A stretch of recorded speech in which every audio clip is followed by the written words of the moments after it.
Wouldn't it be good to have the money to buy a brand new 2015 motorhome? Something like this. But we don't always have that kind of money available.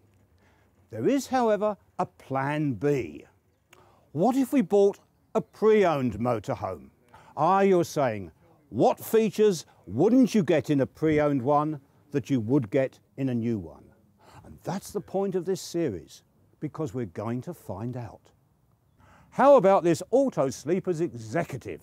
It's a two-berth, it's done about 82,000 miles, it's a smidgen under £15,000, and it has an incredibly strong, beautifully curvy body, which was designed by William Townes, whose car designs included an Aston Martin Lagonda in 1976. Let's look at it more closely.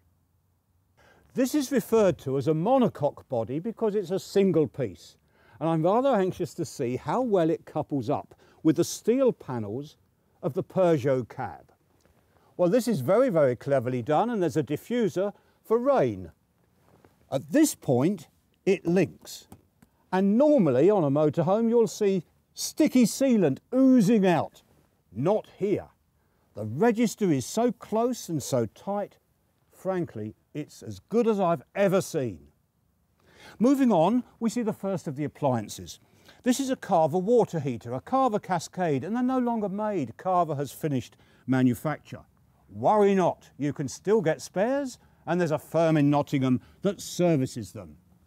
Immediately behind is the water inlet point to put your fresh water, and a wee bit further back, there's the inlet point for the 230 volt mains. Typically with these plastic fittings, it's starting to go yellow. Now I want to do something which people seldom do, and that is have a close critical look on the roof. There you are. There's some important features up here. Come on. Very few motorhomes, even the latest models, have a strong enough roof to take the weight of a human. This one does. And it's got a good roof rack with cross members too. That's great if you want to carry your snow skis, your surfboard, your canoe. There's another good feature at the side too. In the moulding here, they've got a guttering that goes all the way along the length, so rain doesn't discharge over the sides, it goes down to the back. What thinking? And thinking comes up here, because rain gets into roof vents like this. As you're driving along though, this one has a little raised portion, and that discharges the air as it drives along over the top. And on the sides, look, the whole thing is built on a moulded section that's raised slightly, so the rain doesn't get into this section here. These are design features that people don't always appreciate. Back down to terra firma, I have noticed something. I like to see a Sunblind, and there it is up there, but doesn't it project? On modern vans, it's usually mounted within a recess. Okay, let's go inside. Oh, no, I've just noticed something.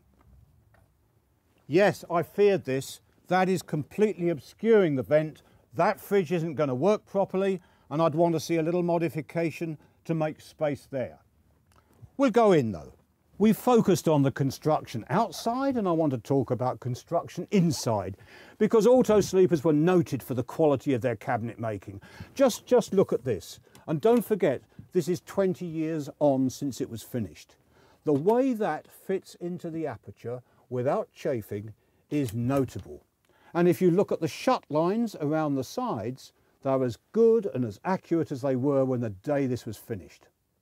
Something which it gives away age is the fluorescent light. They're not so popular nowadays, but you can replace them. And of course they work on 12 volts. That's interesting because on the other side, we've got something which you don't often see in a modern van.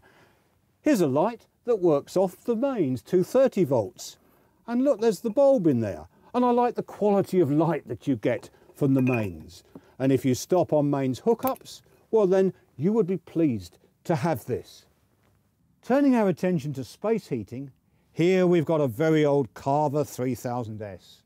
No longer available, you might not even be able to get the spare parts. In a modern motorhome, you get an infinitely better system than this. As regards heating the saucepans, this has got a nice little hob, 1, 2, 3, 4 burners, but on a modern motorhome you'd probably get one of those burners replaced by a 230 volt hot plate. Relating to the oven, not much has changed frankly, but what is different, in a modern motorhome you nearly always get a microwave oven. Whether that's important or not, I leave up to you. We've looked at a number of issues between new and old motorhomes, but the one thing we haven't talked about is the engine. And whilst this engine, which is a diesel, has a lot of life left in it, its emission levels are such that it would not be permitted in certain areas like low emission zones in London without paying a very large fee. Now that you need to remember.